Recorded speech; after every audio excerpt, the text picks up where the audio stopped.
2 মিনিটে কি আসলেই ম্যাগি রান্না করা যায় সেই চ্যালেঞ্জ নিলাম আজকে। ম্যাগি কোম্পানি সবসময় বলে 2 মিনিটে ম্যাগি, সেটা কি এর মশলাপাতি কাটাকাটির সময় থেকে 2 মিনিট, নাকি চুলায় দেওয়ার পর থেকে 2 মিনিট? পেঁয়াজ কাটার সময় চোখ ডলতে ডলতেই তো 2 মিনিট চলে যায়। তাই সবকিছু রেডি করে দেখা যাক 2 মিনিটে ম্যাগি হয় কিনা। মামা, তোমার সময় শুরু এখন।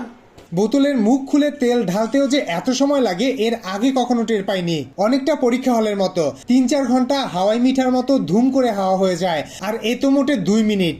আমি জানপ্রাণ মিলে নুডলস রান্নার চেষ্টা করছি, আর ভাগ্নে মাছির মতো ভন ভন করে টাইম গুনছে। নুডলস দিয়ে দিলাম 2টা নাড়া, ভাগ্নে দিল মাত্র 30 সেকেন্ড বাকি থাকার তাড়া। সময়ের সাথে সাথে গতিও বাড়িয়ে দিলাম, কিন্তু 5, 4, 3, 2, 1, স্টপ। এই হলো 2 মিনিটে ম্যাগির আসল চেহারা। 2 মিনিটে তেল জলই মেশে না, নুডলস কি মিশবে? মামা,